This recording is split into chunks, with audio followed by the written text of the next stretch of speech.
Consulta médica. Lo que debes saber sobre la salud, consulta y prevención. Y toda la red de doctores que hablan nuestro idioma. Consulta médica. Acompáñenos. Comenzamos. Qué placer volvernos a encontrar. Gracias por seguir acompañándonos en Consulta Médica Argentina News, por supuesto, por nuestro canal. Hoy tenemos a nuestro doctor estrella, el doctor Jorge Plaquín. ¿Cómo estás, Jorge? Feliz como siempre. Cada vez que vengo acá a tu casa es para festejar y compartir algún buen tema. Que sabemos que es tu casa. Y hoy tenemos temas re interesantes, porque nosotros venimos hablando de todo el tema de varices, el tema de venas, cómo sube la sangre, cómo baja. Hemos hablado hasta de los edemas, del músculo psoas. Hemos hablado muchísimos temas, fundamentalmente el tema de los edemas que tanto nos interesa también. Pero hoy me gustaría un poco, por todos los llamados que hemos recibido, de hablar cuando llegamos a que se produzca una trombosis. Bien. ¿Sí? Porque nosotros hablamos que se puede trombosar, pero ¿en qué momento puede llegar a ocurrir? Mira, es un tema muy interesante, es motivo de consulta, motivo de gran inquietud y sobre todo de temor. Básicamente los trombos no es ni más ni menos que la formación de una coagulación en un vaso. O sea, en un lugar donde no debería estar. Parece que la naturaleza ha hecho las cosas para que nosotros no tengamos problemas hasta que algo se altera. Entonces ocurre el fenómeno trombótico. Para que aparezca y se coagule la sangre dentro de una vena donde no tendría que estar ocurriendo, hace falta algunas condiciones. Esas condiciones las estudió un gran maestro europeo hace ya más de 200 años, el Virchow, y él describió que hace falta 3 elementos, un trípode necesario para que la trombosis se genere en el lugar que no debería estar. Y estos 3 elementos son, por un lado, es tener una predisposición o una diátesis trombótica o alguna situación particular por la cual nuestra sangre tiene más tendencia a ser un coágulo que cualquier otro paciente. Esa es la diátesis, uno de los elementos. ¿Eso es hereditario? ¿Puede ser hereditario? Mira, técnicamente, o sea, son condiciones que más bien se adquieren. ¿Por qué? Porque para que esta sangre, por ejemplo, una de las causas más frecuentes es lo que se llama hemoconcentración. Sí. Hemo, sangre, concentración como la palabra lo indica. Esa sangre ha perdido una parte del agua, quizá muy poca, pero la suficiente como para que el equilibrio, la estabilidad de los 12 factores de la coagulación entren en un desequilibrio entre sí. Entonces, hay proteínas, hay elementos en nuestra sangre que evitan de que la sangre se pierda. Todos estamos propensos a lastimarnos. Por dentro y por fuera del cuerpo, un golpe puede hacer hematomas. Muchas veces vemos nuestra piel que tiene una mancha marrón y eso no es ni más ni menos que una pérdida de sangre a través de un vasito. Esa predisposición, esa posibilidad de que se genere el hematoma está dada por una cierta debilidad natural del vaso, que eso sí se hereda. Como también se hereda la posibilidad de que los vasos se dilaten porque tienen una constitución de proteínas que es mucho más laxa o mucho más débil que aquel paciente que no tiene problemas de hematomas, por ejemplo, de ruptura o de varices. ¿Está bien?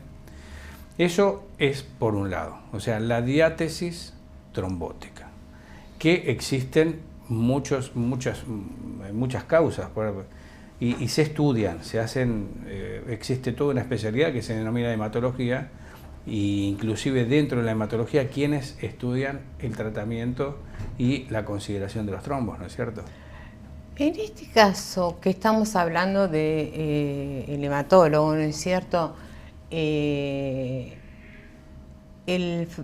La falta del factor 8 en la sangre que produce la hemofilia que hace que una lastimadura haga un sangrado mucho más abundante que cualquier lastimadura, ¿tiene algo que ver relacionado con una trombosis?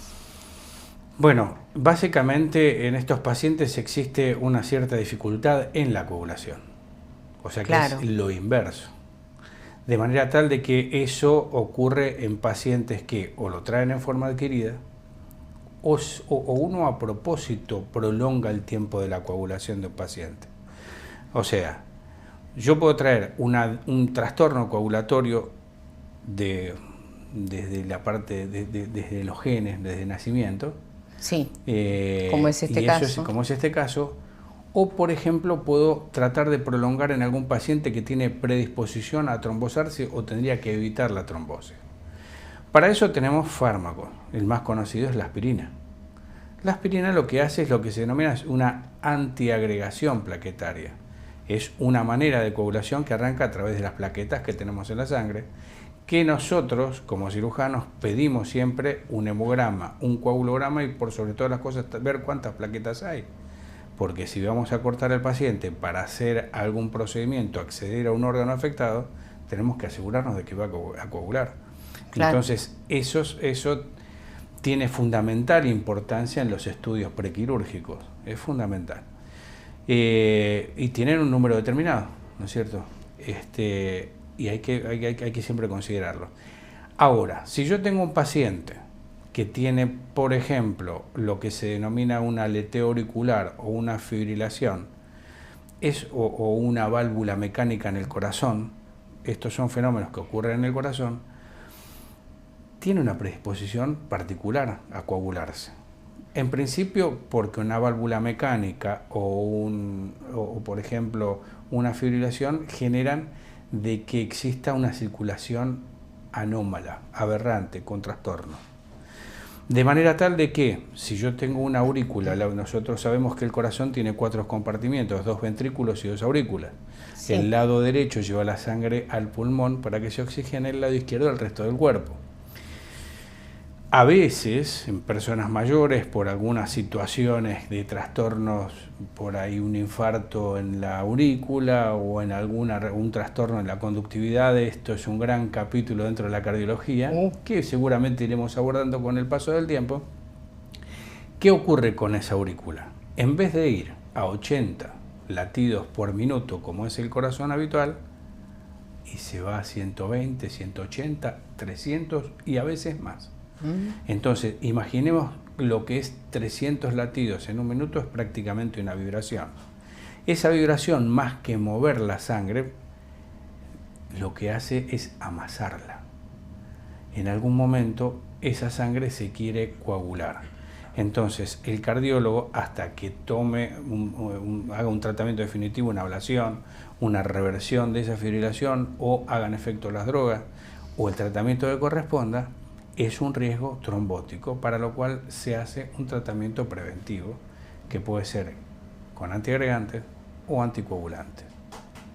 Como la aspirina. La aspirina, digamos que sería uno de los más suaves y de los de uso más corriente. Todos sabemos que la aspirina arriba de los 500 miligramos es un analgésico, de los primeros analgésicos antiinflamatorios, inhibidor de la ciclooxigenasa, en este caso esa es la función que tiene, claro. Pero a dosis menores tiene un efecto que se denomina antiagregante plaquetario, o sea que hace que esas plaquetas no quieran hacer un tapón hemostático, como se dice en coagulación, ¿no es cierto?, y que no genere un trombo inadecuado. ¿Bien? Claro, por eso antes de las operaciones, aquel que toma aspirina, porque debe estar anticoagulado, hay un tiempo determinado que le dicen que no la tome, ¿no? Y por lo menos 3 días, porque sabemos que si bien el efecto que tiene una aspirina antiinflamatorio o analgésico es de 4 a 6 horas, el efecto antiagregante puede llegar a ser hasta 3 días. Claro. Entonces uno tiene que tener esa precaución, porque a veces nos ha pasado en más de una ocasión que algún pacientito que se olvidó de decirnos que había tomado una aspirina, cuando vamos a cortar las plaquetas, transpiramos bastante. claro, en el quirófano. Muy importante, y eso es muy importante que se lo digan a ustedes y también al anestesista, ¿no es cierto? Sin lugar a dudas. Sin lugar a dudas. Más al cirujano que al anestesiólogo. Sí, obviamente que más al cirujano, sí, para que esté preparado, ¿no? Para que tome todas las precauciones para el caso. Sin lugar a dudas. Por otra parte, ¿cuál es? Ese es el factor, uno de los factores más importantes, como dije recién, es que uno tenga la diátesis trombótica, la predisposición. Puede ser hereditaria, puede ser adquirida, puede ser porque uno se deshidrata, ¿tá? Básicamente, días de sumo calor, pacientes que por ahí toman poco líquido, pacientes que por ahí están tomando diuréticos o quieren sentirse un poquito más delgados. A veces algunas chicas van y son jóvenes, delgaditas, hacen deporte, salen a correr y además un diurético para que no haya líquido de más. Craso error. Esos son todos los elementos necesarios para generar un accidente. Un accidente trombótico. Claro. Son casos particulares, pero estas cosas hay que prevenirlas. La hidratación es fundamental y toda medicación debe ser controlada por un colega, por un médico, ¿no es cierto? Aunque sea a veces hasta la aspirina, comentárselo para que el colega pueda asesorar y decir, bueno, podés tomar tu aspirina dentro de determinadas condiciones, ¿no es cierto? De la misma manera que los valores del potasio que tengamos en el cuerpo, ¿no es cierto? Sí, bueno, o sea, en general, si uno, por ejemplo, el tema de los electrolitos, bueno, no solo el potasio, el sodio, el magnesio, hay muchos iones que nuestro organismo necesita. En líneas generales, los iones, los que sobran, los elimina el riñón cuando funciona bien sin problema. Sí. El tema es cuando falta. Cuando faltan, bueno, por ejemplo, nosotros sabemos que pacientes que tienen muchas contracturas, que los músculos se ponen duros, puede deberse a una falta de potasio, por supuesto. Hay frutas y verduras, por ejemplo, la banana lo aporta. No una gran cantidad. Si nosotros tenemos gran contractura muscular, músculos que no hacen lo que nosotros queremos, y nos va a convenir dar una vuelta por el clínico para que nos pida un perfil del ionograma. Claro. ¿No es cierto? Es un estudio específico donde se buscan esos elementos de la tabla periódica que tienen que estar dentro de nuestro cuerpo y cuáles son los valores correctos para ver si o hay que eliminarlos, como podría ser un caso del sodio, o si hay que aportarlos, como bien podría ser un ejemplo en este caso del potasio, ¿no es cierto? Claro, el sodio, el potasio y el calcio. Sodio, potasio, cloro, calcio, cloro. Que son quienes regulan nuestro equilibrio dentro del cuerpo, ¿no? Y convengamos que tiene, por ejemplo, si hablamos de calcio, y bueno, es un catión, tiene carga positiva, pero resulta que participa desde la conductividad nerviosa hasta la constitución estructural de los huesos, en el mecanismo de despolarización, de automatismo del corazón, a nivel de la memoria, funciona como un elemento que necesita, ahí te sigo contando después del corte si querés. Sí, nos vamos a un corte comercial, lo que pasa es que esto está tan interesante como siempre.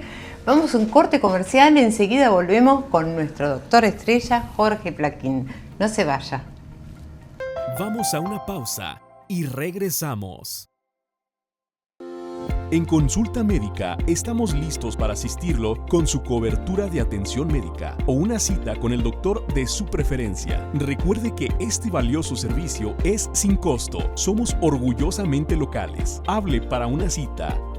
Consulta Médica. Siempre con la comunidad.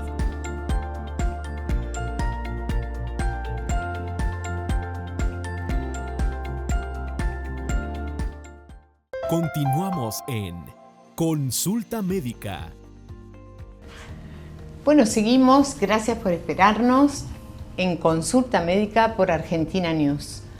Seguimos con nuestro doctor estrella Jorge Plaquín. Estábamos hablando de la trombosis, la importancia que tiene la trombosis y cómo se genera, ¿no? Muy bien, sí. Veníamos hablando, bueno, de aspectos en general, ¿no es cierto? Y lo que es la tríada de Virchow, en la cual la diátesis trombótica, que hemos visto que puede tener varios factores. El otro de los elementos es que exista algún trastorno del endotelio. ¿Qué es el endotelio? Y bueno, cuando nosotros vemos un caño que lleva agua, vemos que tiene una capa externa, un cuerpo y una capa interna, muchos de ellos. Para dar un ejemplo cotidiano que nosotros nos podemos orientar. Sí. En nuestros vasos se denominan túnica íntima, en contacto íntimo con la sangre, túnica media y la adventicia. La adventicia es como un cuerito que está por fuera. La túnica media es la que tiene la capa muscular, los vasa vasorum o vasitos que son del propio vaso para que ellos también se puedan nutrir hasta la última célula. Imaginemos que todo nuestro cuerpo es como un edificio, donde cada célula viene a ser como ese ladrillo, ¿bien? Y cada una necesita que le llegue su oxígeno, que le lleguen sus proteínas, que le llegue su azúcar, para que tengamos energía, no tengamos frío, ¿bien? De manera tal de que puedan generar su propio calor, que puedan mantener su temperatura, que puedan eliminar lo que han consumido, como cuando pedimos un delivery y nos llega la pizza, la comemos, y después nos queda la caja sucia que hay que entregarla a algún lado. Y la célula de nuestro organismo, ¿a dónde la vierte? A la sangre. Claro. A la sangre venosa en este caso. Porque el delivery que le trae la caja con pizza es la arteria o la arteriola, o el mini vaso capilar arterial aferente que le lleva al tejido, a la célula o a lo que corresponda esos elementos que necesita. Pero para no perdernos, o sea, somos un edificio con una entrada y una salida, tenemos linfáticos. Estuvo el doctor Capellino hace unos días por acá, me comentó un pajarito, y estuvieron hablando de los linfáticos también, de los cuales nosotros lo vamos a complementar. Exactamente.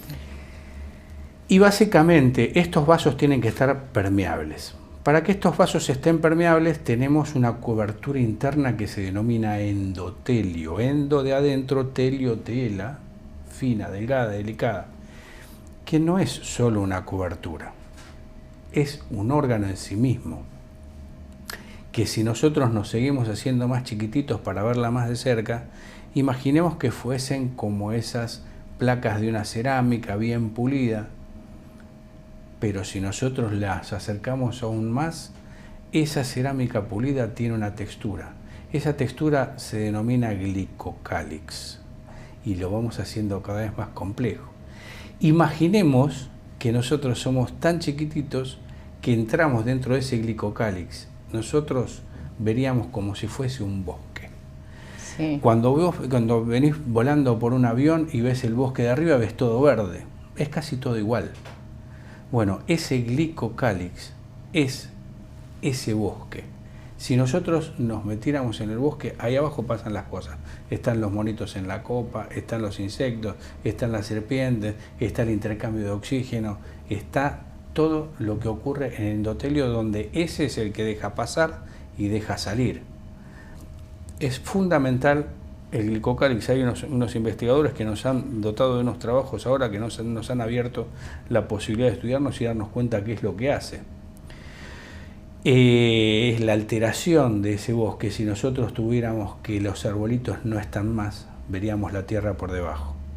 Y esa es la alteración del endotelio.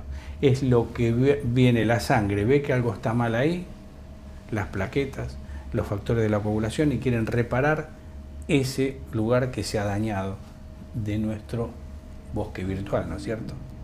Claro, desde arriba vemos todo un panorama general, pero cuando bajamos vamos viendo vemos la lesión en particular. Y en la sangre vienen los elementos que vienen a reparar ese trastorno. ¿Por qué? Porque imaginemos que nosotros estamos cortando nuestra carne para hacer un rico plato. Y lamentablemente se nos escapa el cuchillo y nos cortamos. Sí. Eso es, naturalmente, hay que repararlo. Está mal. Entonces, nuestras plaquetas, nuestro sistema de la coagulación detecta de que han quedado electrolitos expuestos, que han quedado células que están dañadas, de manera tal de que hacen, en principio las plaquetas generan lo que se denomina el tapón hemostático, van y se ubican en ese lugar, para evitar el sangrado. Obvio. Si nosotros tenemos una lesión de nuestro endotelio y nos subimos a un avión, Entonces ya tenemos por un lado la lesión, el problema endotelial, y por el otro lado una situación externa que va a hacer que se modifique la presión en nuestra butaca de nuestro avión. Es por eso que aumenta el riesgo trombótico en pacientes que tienen lesiones venosas, endoteliales y o varices o antecedentes de trombosis previa. ¿Está? Aquel que tuvo un episodio de trombosis anterior tiene mucha más facilidad de generar un episodio de trombosis nueva. ¿Bien? ¿Qué es un trombo? Básicamente es sangre que se ha coagulado adentro de la vena. ¿Y qué es un émbolo? Es ese trombo que se desprendió y ahora comienza a viajar. Y hay que encontrarlo. Ahora, si el trombo se desprendió de las venas, ¿cuál es la complicación que nos va a dar? Porque la mayoría de los pacientes vienen y preguntan, ¿y me va a ir a parar el cerebro? ¿Voy a tener un accidente cerebrovascular? No, es prácticamente imposible. ¿Por qué? ¿Por qué digo prácticamente? Porque podríamos tener un paciente que trae una comunicación interauricular y podría pasar a la circulación izquierda. Es un caso muy particular, a lo cual lo tiene que estudiar un cardiólogo y hacer alguna reparación si el paciente está dentro de la edad. Pero no me quiero meter en este tema que es muy específico. No, pero lo importante es cuando explicamos las aureolas izquierdas y derechas, cuál función cumple cada una, por eso decimos no. Es sumamente difícil. El trombo que se genera en las venas, si se desprende y se transforma en un émbolo, emboliza en pulmón. Y genera, si esos trombos son muchos, lo que se denomina tromboembolismo pulmonar, o TEP. Tromboembolismo pulmonar es tanto o más complicado, si se quiere, a un trombo arterial, ¿bien? Claro. ¿Por qué? Porque si fuese demasiado cataclísmico, demasiado importante, puede matar hasta a nuestro paciente. Gracias a Dios no son tan frecuentes. Gracias a Dios no ocurren y uno podría prevenirlo. Hace falta recorrer un camino muchas veces para que esto ocurra. ¿Bien? Por supuesto, siempre el paciente que tiene diátesis trombóticas, que tiene varices, que va a embarcar, etcétera, tiene que consultar al cirujano vascular o al flebólogo y en todo caso obtener la derivación del hematólogo para resolver estos riesgos elevados, ¿no es cierto? Jorge,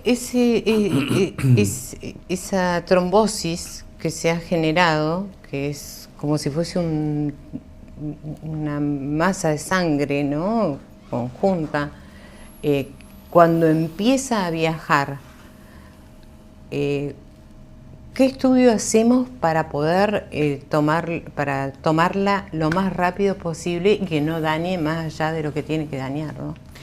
Lo más frecuente que ocurre es que el paciente puede tener trombosis y habitualmente se produce de las rodillas para abajo, lo que denominamos infrapatelar. El paciente habitualmente presenta un cuadro que es muy característico, que tiene un signo que también es característico, que se denomina hasta signo de la pedrada. El paciente va caminando y dice, sentí como que alguien me tiró una piedra en la región posterior de la rodilla, hueco popliteo, lo denominamos desde el punto de vista anatómico, y es como que no pude seguir caminando, me dolió demasiado, y al cabo de un rato ese dolor, si bien no solo no pasaba, sino que la pierna comenzó a tomar más tamaño, la piel tomó demasiada tensión. Esos son los signos característicos que presenta nuestro paciente. Eso no es para llevarlo a la casa y tomar una aspirina, ni tampoco masajearlos. Eso es para ir a ver a un médico. Hay que ir rápidamente a una guardia. Lo correcto es hacer un ecodoppler, porque rápidamente vamos a ver que esa vena con el estudio ecodoppler no colapsa. O con la ecografía normal, ya uno se da cuenta que no colapsa la vena. Luego se puede hacer un poco más complejo, hacer el ecodoppler y ver que no hay flujo en una cantidad de vasos, inmediatamente derivarlo al hematólogo para que inicie un tratamiento anticoagulante, ¿no es cierto? Eso es lo correcto. En el caso de que encontrás un paciente con trombosis, para comenzar la atención de ese paciente para con la trombosis, ¿es inmediata? ¿Se tiene que quedar? ¿O puede ir a su casa a hacer estudios, como por ejemplo ir al hematólogo y demás. Lo que yo recomiendo en una situación de estas es no intentar hacer nada en casa, porque frente a una trombosis, a la sospecha de una trombosis, uno que puede hacer, y pongamos la pierna más arriba, o vení que te hago un masaje, o te pongo una venda elástica porque una vecina, el doctor le dijo que en principio nada de eso. En principio, ¿por qué? Porque puede ocurrir de que ese trombo no esté bien firme y nosotros con la intención de hacer el bien le hacemos un masaje, le agregamos una compresión, una bota de presoterapia secuencial que alguien la puede tener en su casa porque una paciente de al lado tenía un edema. Eso lo que puede hacer es sí desprender el trombo de una zona crítica y transformarlo en un émbolo donde las cosas se complican más de la cuenta. Bien, entonces nos vamos a quedar, porque vamos a ir a un corte comercial, con esto que es muy importante. Ante cualquier síntoma de todos estos que estuvimos hablando, no se quede en su casa. No se quede cuando la piel se le empieza a estirar, cuando tiene un dolor como una pedrada y demás, ya vaya directamente al médico. Pero ya venimos en unos minutos y seguimos hablando de este tema que es muy interesante. Gracias. Vamos a una pausa y regresamos.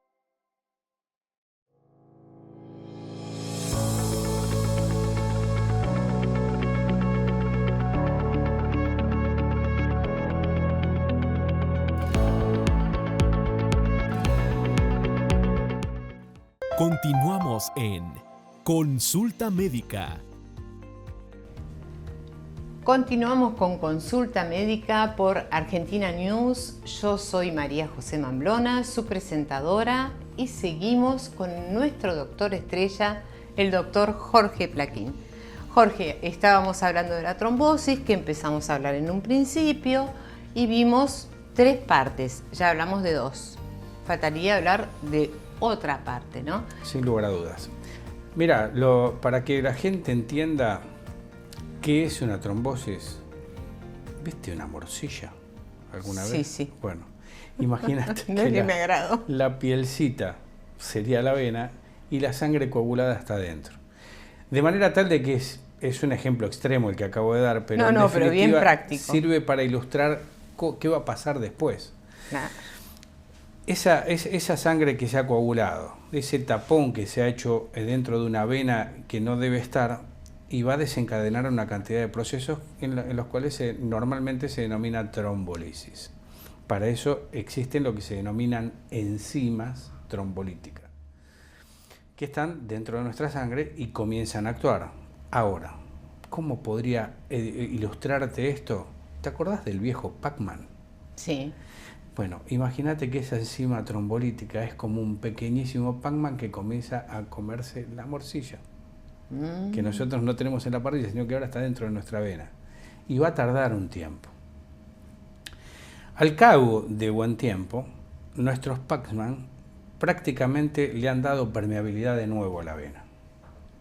Pero te podrás imaginar que ya no es aquella vena que nosotros nos imaginábamos al principio de la charla, siendo microscópicos nosotros y mirando una pared completamente lisa. Ahora está dañada porque ha tenido un trombo adherido un tiempo y porque han venido esos Pac-Man y se comieron todo el trombo o buena parte de él, más alguna lesión adicional que le dejan a la pared, como una suerte de cicatriz. Bien, eso ha estado lastimado y se ha trombosado y ahora, gracias a Dios, nuestras enzimas se han comido todo ese trombo. Te interrumpo en algo. Quiere decir que cuando damos este ejemplo, como lo estás explicando vos, hay como una tela y dentro está toda la sangre coagulada. Bien. Esa tela que la protege puede llegar a explotar, es una forma de decir explotar, ¿no? Romperse y desparramarse. Es una excelente pregunta. Ocurre que, podemos tener una vena que tenga un daño previo. En general es necesario tener una lesión endotelial o un trastorno, como decía Virchow, para que el trombo se produzca. Podría ser que esa vena estuviera además muy dilatada. Podría ser que esa vena estuviese en una parte de nuestra pierna, en la piel, cerca por ahí de los tobillos, durante años siendo una varice en una persona añosa, y cuando se genera el trombo a veces genera picazón, el paciente viene, se rasca y puede producir un sangrado. Claro. Son situaciones que suelen pasar no son habituales, pero son bastante frecuentes, donde una varice muy superficial que tiene escasas capas de piel por encima. Además tenemos la desgracia de que se trombosa porque está varicosa, porque por ahí tuvo una lesión previa, y resulta que hace falta que venga un rascado, se lastime, en nuestro trombo puede llegar a salir y se inicia un sangrado. Muchas de esos sangrados varicosos ocurren solos, sin una trombosis previa, pero estos episodios los podemos describir porque han ocurrido. ¿Bien? ¿Y cómo lo solucionás en el momento? Por supuesto, es una situación de emergencia. Obvio, sí. A la cual hay que asistir a un servicio en lo posible, si fuese especializado mejor. Se controla, se hace lo que se denomina hemostasia. ¿Bien? Se hará un PAC, ¿no es cierto? Se enviará al paciente cauteliza. Y luego se puede cauterizar, se puede utilizar adhesivos, algunos utilizan esclerosantes, se pueden utilizar otras drogas, se pueden hacer suturas. Depende del tamaño de la lesión, depende de las características que tenga y la gravedad. El cirujano o el médico tratante va a ver cuál es el mejor método para tratarlo. Bueno, y hablaste de los esclerosantes, que es el tema que vamos a tocar ahora cuando terminemos esto, ¿no? Seguro. La importancia de los esclerosantes, sin y los lugar fármacos. A dudas. De hecho, entonces, cuando ocurren estos episodios, habrá que tomar las primeras medidas de urgencia, y a posteriori habrá que hacer el ecodoppler de rigor para ver cuál es el mejor tratamiento de esta situación que ya el paciente trae, ¿no es cierto? Claro, digamos que es una situación puntual y que no es una situación habitual, ¿no? No es habitual, es accidental más bien. Que es muy importante. Sin lugar a dudas. Bueno, ¿querés que pasemos a los esclerosantes? A ver, porque sí. Es un tema bastante importante, ¿no? Seguramente cuando por nuestras latitudes que hace frío, las mujeres están cubiertas, están abrigadas, pantaloncitos, calzas. Entonces las varices no se ven. Cuando se acerca el calor y la piscina y la playa y esas cosas, ahí es donde se comienzan a ver las varices, las telangiectasias, y vienen a la consulta. Claro. La herramienta más habitual, económica, probablemente una de las más confiables y las más utilizadas en el mundo, son los esclerosantes. Existen varias drogas que son esclerosantes. No quisiera nombrar ni marcas pero básicamente son drogas que lo que hacen es cerrar la vena en forma definitiva, exsanguinarla, o sea, quitar el contenido que tiene por dentro, mediante con las técnicas de aplicación, y que esa vena que perdió su forma inicial y que ya no está funcionando, quitarla de servicio para que una de la red que funciona correctamente haga su trabajo. Ese técnicamente sería el proceso de escleroterapia o esclerosar la vena, que no significa trombosarla.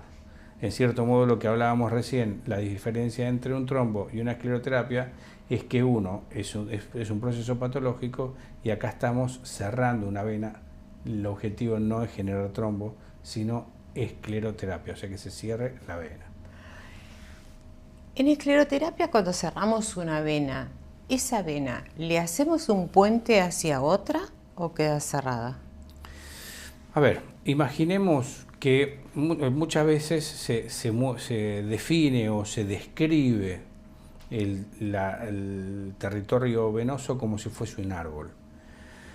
En realidad tenemos que decir que es más bien una red, las cuales están unidas y tienen varios troncos, con sangre que está en la superficie de la piel, muy cerca de la piel, cerca de la capa córnea, con venas que están pegadas a lo que denominamos la aponeurosis muscular. En el medio tiene interpuesto la grasa. Entonces, si tuviéramos que describir qué hay desde la piel hasta el hueso, tenemos la piel. Claro. El tejido celular subcutáneo o grasa. ¿Tá?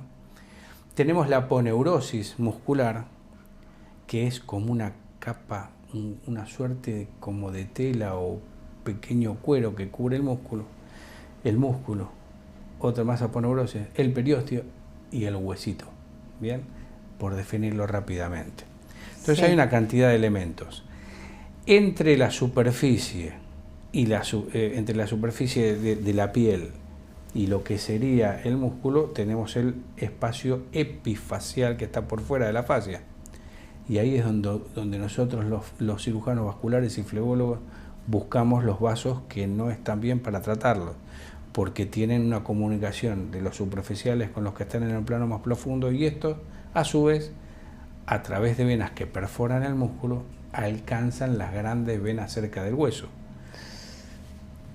Dios, puede perforar el músculo una vena. Se denominan venas perforantes, de los cuales hay dos grandes grupos, unos que son las perforantes directas y las otras que son indirectas.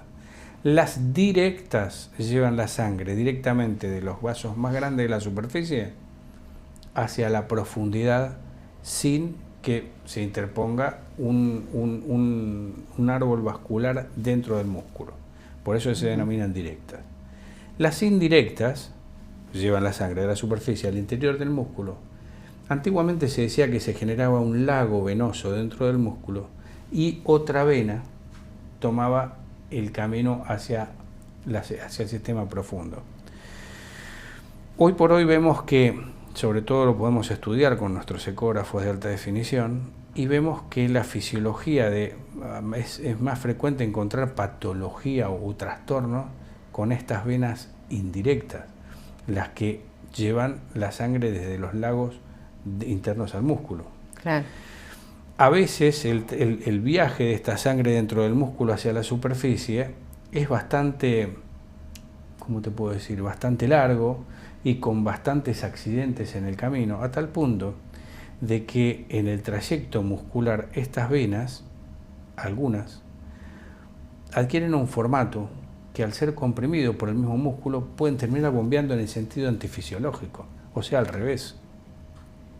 Ahí está un poco el arte de quien hace los ecodoppler para determinar qué vena perforante es la que se transformó en insuficiente o antifisiológica, de manera tal de que esa es la vena que probablemente termine alimentando el circuito antifisiológico que lleva la sangre al revés. En vez de llevarla de vuelta al corazón, la lleva para los pies, por así decirlo. Claro. Y terminamos teniendo un conjunto de varices que tienen un origen muy claro y determinado. No sé si se quedó claro la explicación. Sí, quedó claro. ¿Y sabés que estaba pensando? Que cuando nos sacamos sangre o cuando nos ponen una vía, esa vía agarra la vena, pero sí, la vena muchas veces se tapa. La vía se tapa. Cuando se tapa la vía es porque no hay más sangre, ¿no? Es como que la sangre la sangre está como coagulada, podemos decir, y no deja fluir el líquido. Como estamos hablando de la trombosis, lo estoy relacionando. ¿Tiene algo que ver? Muy bien tu planteo, es absolutamente lógico.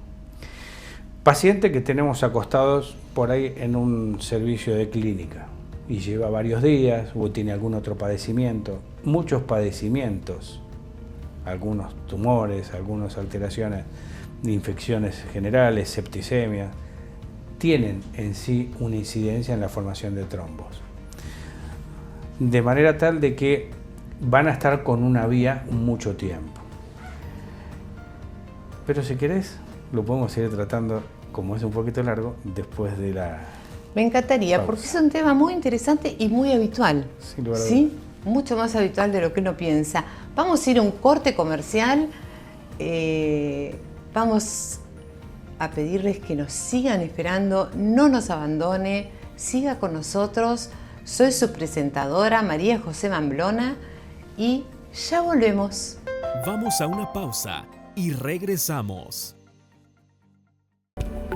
Consulta Médica. Ahora puedes seguirnos a través de las redes sociales, enviar mensajes, pedir una cita o enviar su opinión. También puede hacerlo por teléfono a nuestro call center. Estamos listos para asistir sus dudas o necesidades de salud. Somos Consulta Médica, siempre con la comunidad.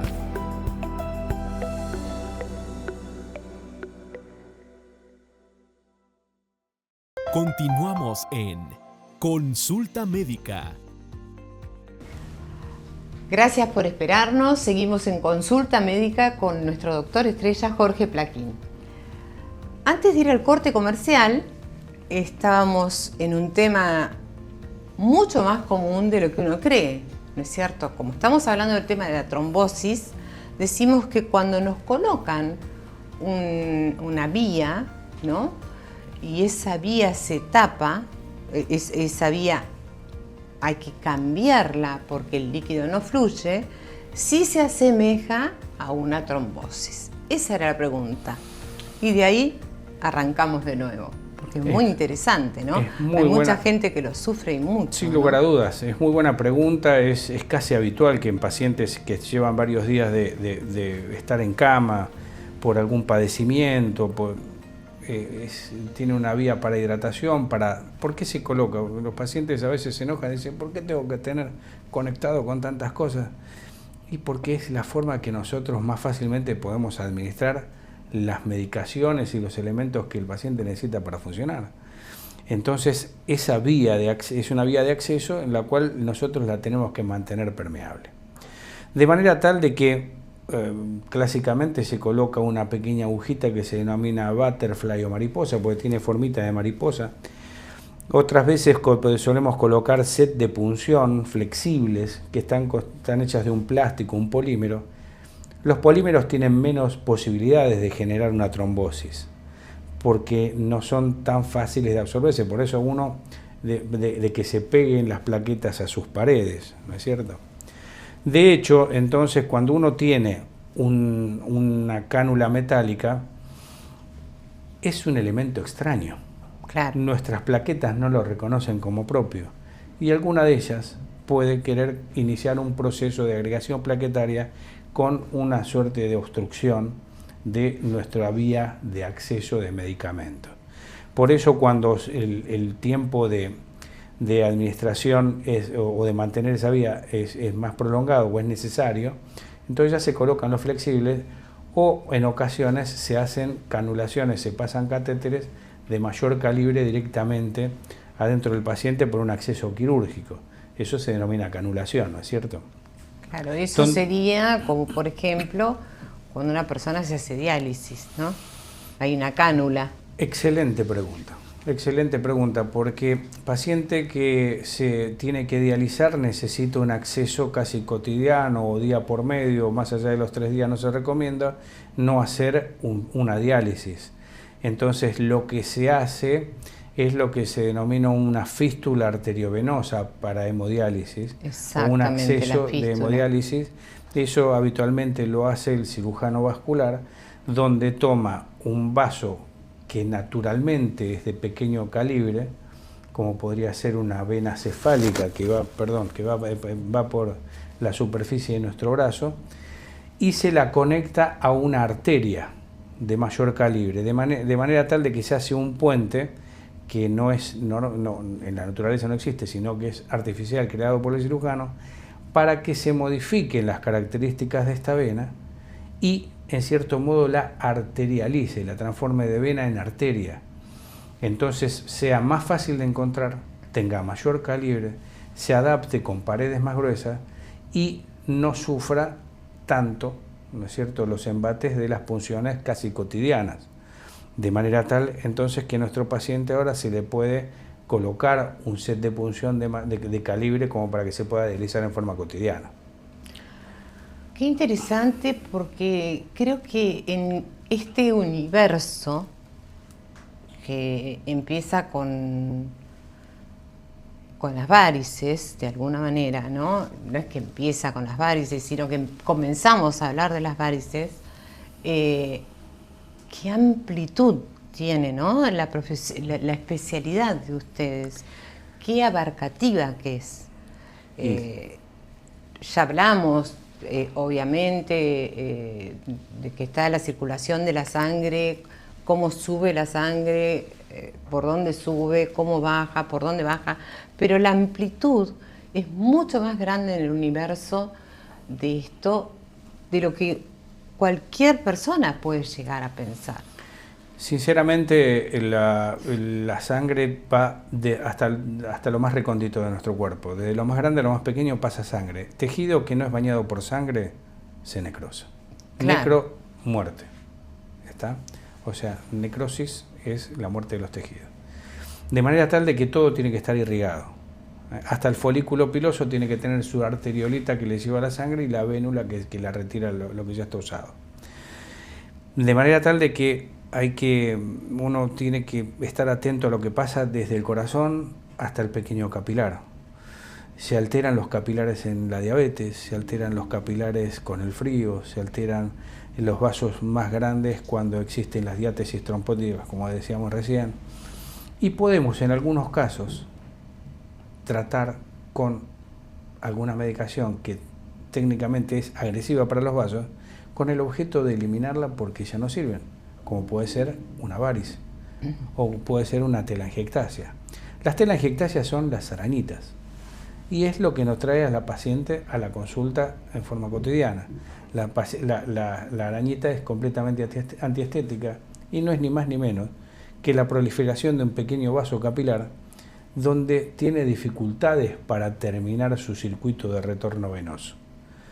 Puede ser que no tenga un lugar donde drenar, puede ser que hayan proliferado muchas venas en forma anárquica, pequeñitas, pero que al tener dificultad su sangre por algún motivo para no circular correctamente, se saturan de dióxido de carbono y cambian sus características, entre ellas su color, de manera tal de que cuando esa sangre es prácticamente invisible en capilares normales, en una vena capilar dilatada con la sangre carbooxigenada, ahora se hace visible. Claro. Hay clasificaciones, hay distintos tipos de telangiectasias. Tenemos las azules, las violetas, las más amarronadas. Eso está en relación a dónde va a verter su sangre. Si tiene un aporte de un capilar arterial, ¿no es cierto? Si tiene muy poco drenaje, entonces lo que ocurre es que esa sangre se va quedando más estancada. El estancamiento de la sangre no solo cambia el color, sino las propiedades de la sangre que contiene. Se torna en cierto modo más ácida. Tiene algunos detritus o elementos que son para descartar de la sangre y eso suele generar a veces picazones, suele generar molestia. En la paciente por ahí se hace un rascado, se pueden generar lesiones, a veces se rompen y también pueden generar hematomas. O sea que no solo tienen un potencial estético, sino que también pueden generar otros trastornos que deberíamos tratar de corregir. Mucho más importante, ¿no? Porque así se comienza. Así se empieza. Muy bien. Bueno, y con el tema de los fármacos. Los fármacos para las venas hay un arsenal. Los más utilizados. Lo más utilizado, por ejemplo, son los flavonoides, se denominan. De los flavonoides, que algunos de ellos se denominan, el nombre de los más frecuentes es la diosmina, otros se denominan esperidina, otros son tetrahidroxirrutósidos. Existe una cantidad de fármacos, son de colaboración, ¿no es cierto? Se suelen utilizar también para problemas de hemorroides, donde paradójicamente dan a veces hasta mejor resultado en ese tipo de varices, como las hemorroidales, que en las de las piernas. Pero suelen ser un elemento que uno lo utiliza muy frecuentemente. ¿Por qué? Porque hacen retrogradar síntomas. Hacen que la pierna se deshinche, hacen que la paciente esté más liviana, que no sienta los latidos, que no sienta la pesadez que acompaña a la paciente al final del día. Claro. Esto en general enseguida se echan manos, el flebólogo echa manos para que estas drogas hagan su papel. También se necesita utilizar medios de compresión externa para ayudar a esas venas que tienen dificultad porque se han dilatado, porque sus válvulas no funcionan, y por ejemplo utilizar una buena media de compresión, algunas son antitrombóticas, otras son de descanso, depende de la compresión que tienen, y eso siempre lo prescribe el especialista, entonces hay que ir con él para que él le haga la indicación más correcta de este tipo de medio de compresión. Otras veces se pueden utilizar hasta vendas elásticas, que son de gran utilidad. Creo que cuando ya el calibre de estas venas enfermas es mucho mayor, entonces ya amerita una intervención que puede ser o por una incisión convencional para hacer una cirugía clásica o procedimientos por catéteres como los que he hablado en algún momento y seguramente volveremos a hablar en el futuro. Sí, seguramente. Ahora, estaba pensando que esas medias de descanso sería bueno que la gente las utilice como medio diario, porque es tan importante para el que está mucho tiempo sentado como para el que está mucho tiempo parado. Y mira, María José, para que te des una idea, medio de compresión, cuando nosotros tenemos que estar muchas horas en el quirófano, nos solemos colocar medias de compresión. No te digo una venda elástica porque a veces es más complejo para colocarlo, pero solemos tener en nuestros cajones una media elástica para que cuando nos toca estar al lado del paciente en el quirófano mucho tiempo, nos ayuda y evitar llegar con las piernas cansadas, hinchadas, y todas esas molestias. Que se hagan hematomas. Bueno, Jorge, hemos llegado lamentablemente a el final de este programa. Me gustaría que te despidas de nuestro público y que tanto te admira y que tantos llamados recibimos. Bueno, como siempre el placer de poder charlar estos temas con vos, es lo que uno hace con ganas, con pasión. Sí, dejar la recomendación de que, ante cualquier duda consulte a su médico. Antes de embarcar en el avión para un viaje largo, no solo usar ropa cómoda y floja por arriba, y un medio de compresión por debajo para aquel que tenga la predisposición o antecedentes, para que la sangre pueda retornar más fácilmente. O sea, estas medias son como una manga de decorar una torta. Se aprieta por un extremo para que el contenido se haga por el otro. Bueno, acá le damos presión desde los pies para arriba para que la sangre pueda retornar con más facilidad, ayudar a nuestras venas. Eso es lo que creo que es importante. El resto de la mano del colega. Bueno, yo me quedo con una conclusión personal. Me voy en una ortopedia y me voy a comprar unas buenas medias de descanso para usar como medias comunes. Excelente medida. Jorge, un placer, como siempre. Muchísimas gracias por estar junto a Consulta Médica. La gente te ama, te quiere de verdad. Gracias. Sos muy práctico explicando y nos enseñás muchísimo. Por eso, nuestro doctor estrella, Jorge Plaquín, seguirá estando con nosotros en nuestro próximo programa. Ahora nos vamos a tener que estar despidiendo de todos ustedes porque nos vamos a encontrar en nuestro próximo programa con otros temas muy interesantes y nuestra reflexión del día para la semana. Gracias por acompañarnos en Consulta Médica, siempre en Argentina News. Mi nombre es María José Mamblona, soy su presentadora y les deseo un muy, pero muy buen día. Gracias por acompañarnos. Chao. Consulta Médica. Puedes seguirnos en Facebook, en Instagram y YouTube. Consulta Médica. Siempre pensando en usted. Gracias por acompañarnos. Esto fue Consulta Médica. Hasta la próxima semana.